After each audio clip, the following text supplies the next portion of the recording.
Hi. The last session we talked about market efficiency and why deciding whether markets are efficient or not is critical to building an investment philosophy.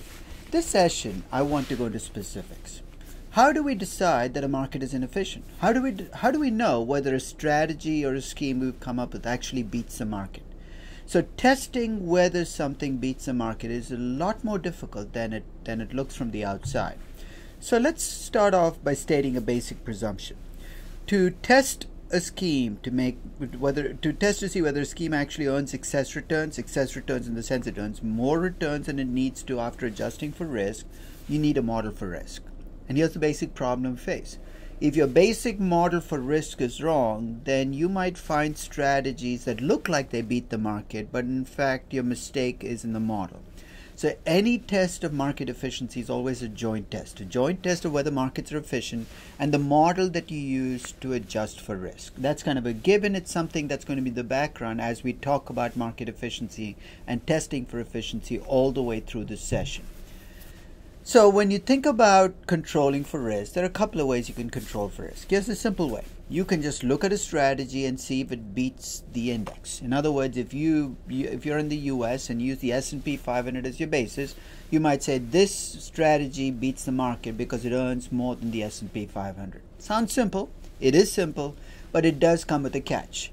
And here's the catch. If you have a much riskier strategy than the typical market risk strategy, then this is not a fair comparison. Beating the market is not enough because you need to do much better than the market if you take on more risk. Concurrently or conversely, if you have a strategy that's much less risky than the market, I shouldn't be holding the index up as your benchmark because you don't need to get there. So even if you make 3% less than the index, that might still be more than enough given the risk you took on. So almost every decent test or every reasonable test of market efficiency has to use some kind of correction for risk. And here are some of the choices you could use. The first two are mean variance measures. Mean variance in the sense they flow out of the traditional mean variance framework that animates much of what we do about risk and return in finance. The more common of these measures is called the Sharpe ratio. And here's what you do in the Sharpe ratio. You take the expected return on a strategy or the average return on a strategy over time.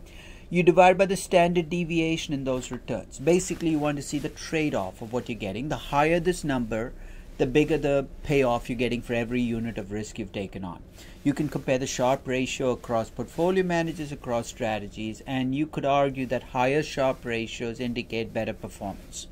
There's a variation on the Sharpe ratio called the information ratio. And here's what you do in the information ratio. You take the return on the strategy, you subtract out the return on an index, let's say the S&P 500 index. So that becomes the numerator that tells you how much better or worse your strategy did than the index. And in the denominator, you measure risk in a very unique way. You look at how much your strategy leads to a portfolio that is different from the index. That's called tracking error. So in other words, you're not even looking at the overall standard deviation. You're saying, is the return on my strategy different from the index? What you're trying to control for is portfolio managers who might go buy 500 really small cap stocks and beat the S&P 500. You're arguing that to beat the S&P 500, you got to play within the S&P 500. I don't know whether you agree with it or not, but that's basically what a tracking error basically brings in. So that's called the information ratio. There are a couple of measures that come directly out of the capital asset pricing model. The older of these measures is called Jensen's alpha. Basically what you do is you take the actual return on a strategy and then you subtract out the expected return on that strategy given the beta of that strategy, the risk-free rate and the return on the market during that period. So what you effectively do is you plug the beta for that strategy into the expected return equation. You come up with an expected return of, let's say, 15%. If your strategy actually made 18%, your Jensen's alpha is 18 minus 15 or 3%. That's your Jensen's. So Jensen's alpha greater than 0 means you're beating the market after adjusting for risk and after adjusting for market performance. A Jensen's alpha less than 0 means you're underperforming the market after adjusting for risk and market performance. A related CAPM measure is you can take the return on the strategy, subtract out the risk-free rate, and divide by the beta. You're saying, what is it going to tell me? That's going to tell you for every unit beta that you've taken on in this strategy, what kind of return do you make. You can compare that to the risk premium in the market to see if, in fact, you're playing the game efficiently. So right now, for instance, in the US, the equity risk premium is 5.8%. That's what you would get for investing in in the market with a beta of 1. If your strategy has a beta of 2 and you make 12% more than the risk-free rate, 12% divided by 2 gives me 6%. That's higher than the 5.8%. That tells me you're doing better on a trainer index basis. You also have the more sophisticated risk and return models, arbitrage pricing models, and multi-factor models, where instead of having one beta, you have multiple betas. But the process stays the same. You plug those multiple betas in, you come up with an expected return, you compare that to the actual return. So it's similar to Jensen's alpha, with the expected return coming from a multi-factor model. Finally, there is, especially in the last 20 years, you got composite models and proxy models. And here's what they were designed to combat. The original CAPM essentially gave you an expected return based on the beta. And especially in the 60s and the 70s, we found that portfolio managers were able to beat that benchmark, the expected return, by just buying small cap stocks or low price to book stocks. In other words, they weren't picking great stock. They were just picking subclasses of companies that turned out to be companies with a CAPM understated the expected return. So in the proxy models, what you effectively do is you bring those proxies in. You're saying I'm going to take away the easy ways in which you can beat the market. You can't beat the market by just picking small cap stocks, because I'm going to build in a small cap premium into your expected return. So again, proxy and composite models try to fill in the holes in traditional risk and return models. So reviewing the choices, you can see the ratios listed there. Sharpe ratio, the information ratio. There was a measure called M squared that popped up a few years ago. Jensen's alpha, trainers index, excess returns from the arbitrage pricing model and multi-factor model, and proxy models. The key though is look at the last column. Every one of these approaches has some biases. What do I mean by biases? There are subsets of companies that are going, or strategies that are going to look good based on these measures. And guess what? There's a lot of game playing and active investing. And if there is a bias in any measurement approach, active portfolio managers will find it and exploit it. So what I'm trying to say is there is no perfect performance evaluation measure. Maybe you should try 3 or 4 before you make your best judgment. And remember, again, you're looking at the past, and the past is affected as much by performance, by skill, as it is by luck. Okay? So let's talk about ways to test a beat the market strategy. The first kind of test that I want to take you through is called an event study. What's an event study? Here's an example of a beat the market strategy. I tell you that buying stocks right after an acquisition announcement, buying the acquiring company's stock right after an acquisition announcement will make me money. Or buying a stock right after a stock split makes me money. Or selling a stock right after an earnings announcement will make me money. That's a strategy, but it's a strategy built around an event, an earnings announcement, an acquisition announcement, a stock split day. To test to see whether this strategy actually works, you have to do what's called an event study, where you focus on the event in question and you look at the returns around the event. So here's the process by which you conduct an event study. First, you identify the event that you're testing. A stock split, an earnings announcement, an acquisition announcement. And you have to collect the date of the announcement of that event. Not when the event actually happens, but the announcement of the event. So what I mean by that is, if you're looking at a stock split, I'm looking at the date of the announcement of the stock split, not the date that the stock split happens. The date of the announcement of the acquisition, not the date that the acquisition actually happens. Second, I collect the returns on the stock around the dates of that event. So if I'm looking at acquisitions and I'm interested in acquiring company stock prices, I collect the returns on the stock, maybe by day or week. I mean, with today's data, you could probably do it even by hour, but you're going to collect the data from before the announcement all the way through after the announcement. So most of these event studies are windows, which go from, let's say, 30 days before the announcement to 30 days after. So if you have 100 stocks that have announced stock splits, for each stock you collect the returns on the stock by day, the 30 days before, the day of the announcement, and the 30 days after. Right? And you can decide whether you want to do it on a daily basis, a weekly basis, a monthly basis. Your choice will be dependent very much on what kind of investment strategy you want to put together. If you want to then adjust these returns for market performance and risk, you have to collect what the market did in each of those 30 days before and after. Now you can see why event studies are more common now when the data is computerized and you can just collect it from the computer rather than in the days when you had to collect it by hand. Once you've got the returns for the market performance, you can adjust the returns on your stock for both the market performance and any risk in the stock. So if it's riskier than the typical company, you might demand a higher return. You compute what are called excess returns by day for the 30 days before and the 30 days after. And you do that for every one of the stocks that this event happened to. And then you average across the stocks from day minus 30 day. So basically, you look across the stocks in your sample on the day minus 30, and you can compare those day minus 30s because they're all excess returns. You don't have to worry about one being in a bull market, the other being in a bear market. And when you compute the average, you can also compute a standard error to see if it's statistically significant. So this is the simplest version of an event study. Let's take an example. Let's assume that you believe that you can make money by buying stocks right after it's announced that there's going to be that options are going to be listed on the stock. Especially in the 70s, this was a big phenomenon where options were being listed for the first time in the Chicago Board of Options on individual companies. And there was at least a story being told that this is good news, that when options are listed on an individual stock, you can make money by buying that stock on the listing announcement. So here's how the study was done. The date on which the announcement was made was collected, usually from the Wall Street Journal or some data source. The returns on the stocks on which the options were listed were computed for the 10 days before, the day of the list of the announcement, and the 10 days after.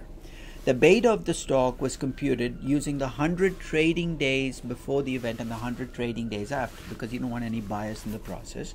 And that beta was used to compute an excess return on the stock every day for the 10 days before, the day off, and the 10 days after. So the excess return is going to be the return on the stock minus the beta times the return on the market, and you do that for day minus 10, day minus 9, day minus 8.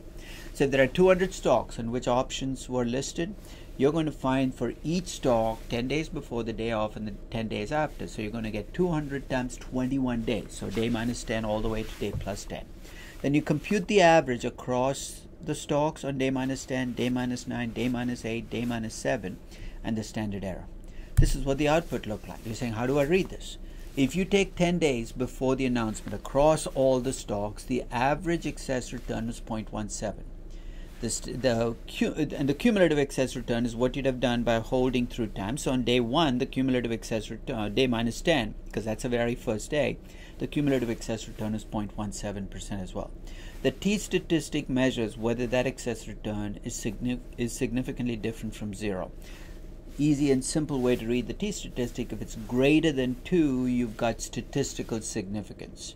So you can already see that looking across the days, there isn't really that much significance until you get to the very, very end of the table, where you get to day plus 9 and plus 10, and even there it's marginal. But the way to read this table is the second column gives you the average excess return on that day. So on day 0, nothing much happened actually. The stock price didn't even move on the announcement date. But the cumulative excess return, basically you take whatever the excess return was on the previous day and add on the excess return from the next day. So this keeps track of what would happen if you bought the stock 10 days before the announcement of the options all the way to 10 days after.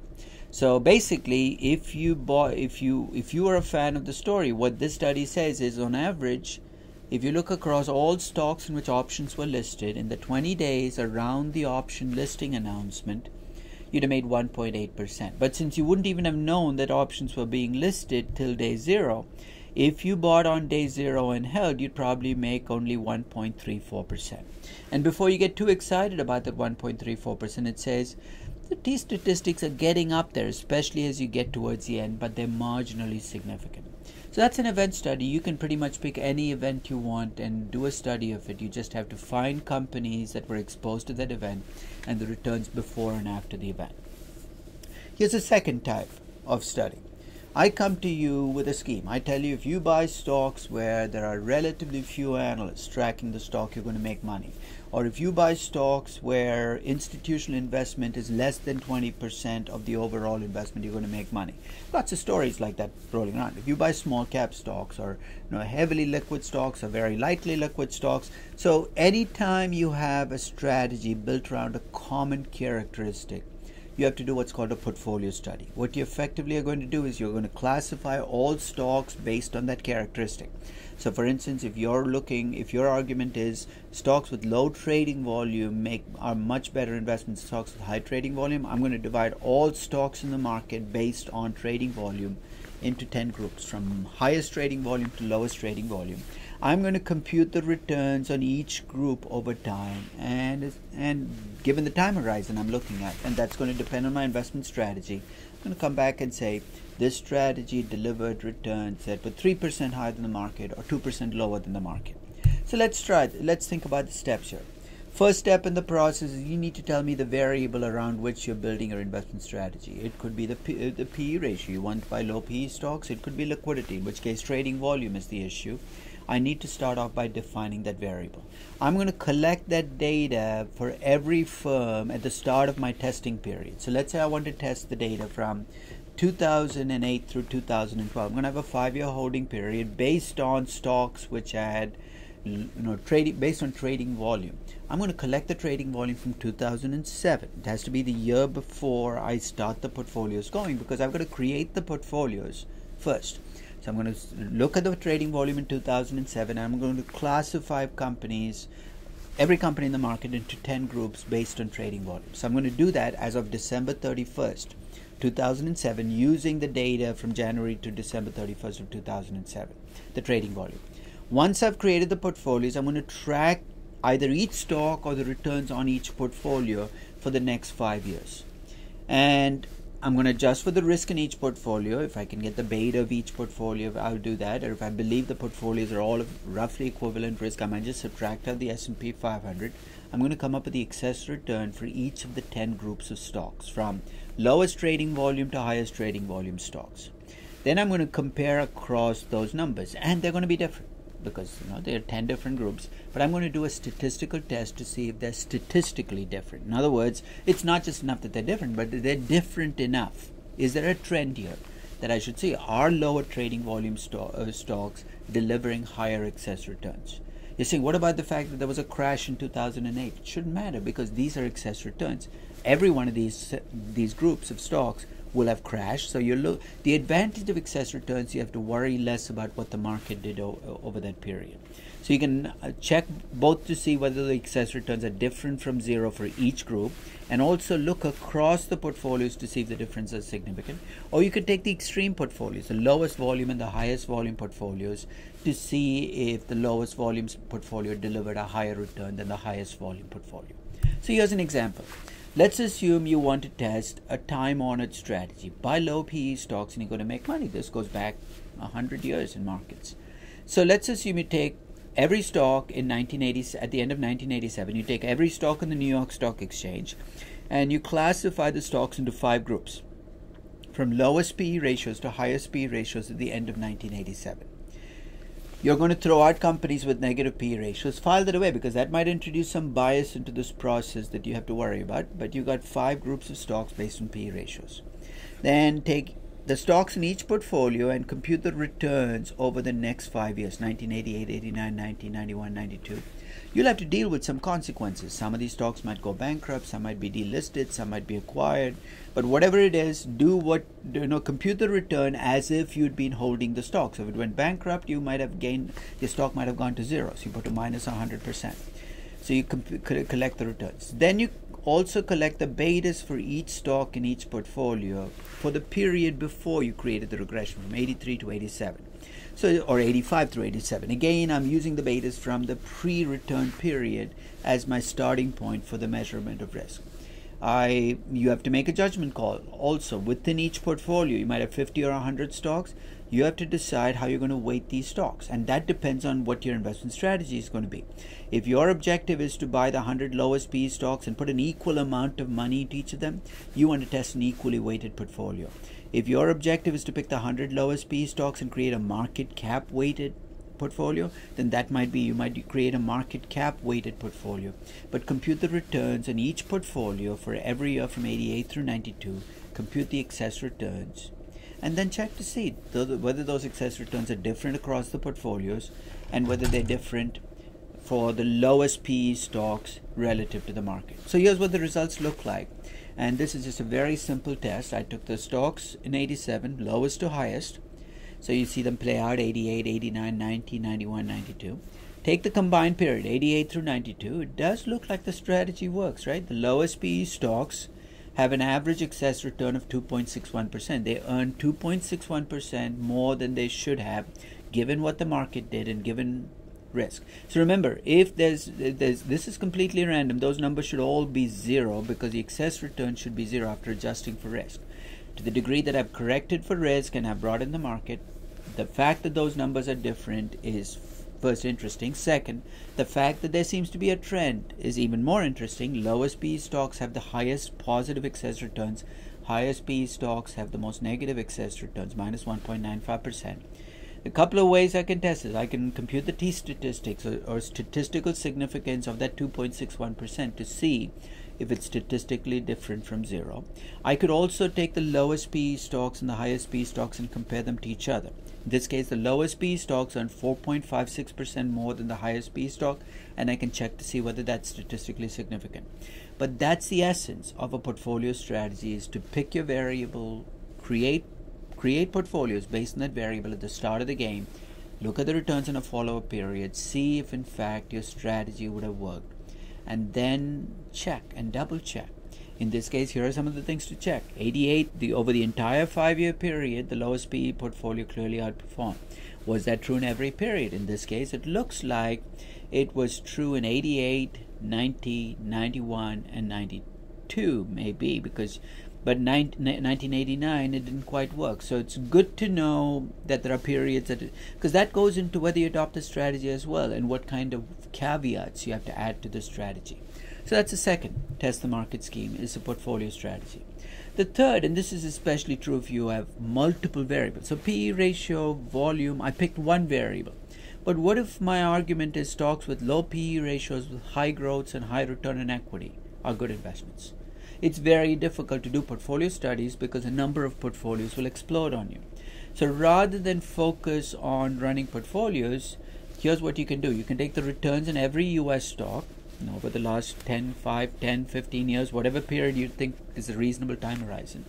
You can regress in the sense you're trying to explain the differences in returns across stocks, across the variables that you think are significant, P, growth, and return equity. And if you're right, first your regression should have some statistical significance. A variable should be significant. And moreover, if that regression works, you can actually get a predicted PE for every company or a predicted return for every company, and find the 100 cheapest and the 100 most expensive companies. So regressions require a little more statistical know-how, but they're useful if you have multiple variables that you want to check for. So we're going to run a regression. Here are the things you need to specify. You need to specify the variables that you think you would need in your strategy. What are you going to pick stocks based on? PE, growth, and return equity those become your independent variables. Second, you have to tell me what your dependent variable is. Is it returns? Is it PE ratios? So basically, what are you trying to explain? And if it's qualitative, it becomes a much more difficult thing to bring into the process. Third, when you run a regression, whether you like it or not, you're making assumptions about the relationship between the variable you're trying to explain, the dependent variable and the independent variable, and often you're assuming that they're linear. In other words, if one doubles, the other's going to double as well. Very few things in life are linear, so you might want to check for linearity. Then you run the regression and you check those t-statistics. Check to see whether the regression is statistically significant. Obviously, if you're interested in going down this route, this might require that you unearth that old statistics book you threw away and read through the multiple regression chapter. But trust me, it's worth the effort. So here are the cardinal sins in testing strategies, things that I think make it very difficult to use those strategies. The first is using anecdotal evidence, and you've seen this done, right? This is a great strategy. I tried it on a stock 3 years ago and I made a ton of money. Anecdotal evidence has no business playing a role in how you invest, but the power of the story is very, very great, and so people like to tell stories, but look past the story. Second is people who test a strategy on the same period from which they extracted the strategy. Let me explain what I mean. If you give me 5 years of data and you let me try different strategies over those 5 years, which I probably will find a strategy that worked over those 5 years. And if I test that strategy over the same 5 years, guess what I'm going to find? I'm going to find the strategy works really well. So not having a holdout period is always dangerous. So if you have a strategy developed over a period, let's say the early 80s, try it in the 90s. If you developed a strategy over the last 5 years, try it over previous 5 years. Always have a holdout period for testing a strategy. Third, check for sampling biases. In other words, if somebody says, I've tested a strategy, they show you the sample that they used, and it has 50 companies, ask them, how do you pick these 50? Because it might be that they've picked the 50 companies in a way to make sure that their strategy does in fact work. Then check to see if they've controlled for market performance. So in a bull market, pretty much every strategy will look like it makes money. In a bear market, pretty much every strategy will look like, any long strategy is going to look like it's losing money. So you have to control for what the market did, and you have to control for risk. You might not use betas, but use some proxy, some measure of risk, because otherwise you're going to find risky strategies look good on paper until you adopt them and realize how much risk there is in them. And finally, don't mistake correlation for causation. Just because something leads to something else, or inflation leads to high returns in your stocks, or you basically find something that explains high returns, doesn't mean that that something is causing the high returns. So the fact that stocks where there are relatively few analysts earn high returns, it's not the absence of analysts that might be causing the high returns. It's a kind of companies where you don't find very many analysts. They might be small companies, risky companies. So don't mistake the fact that the two variables move together for a causation effect, cause and effect.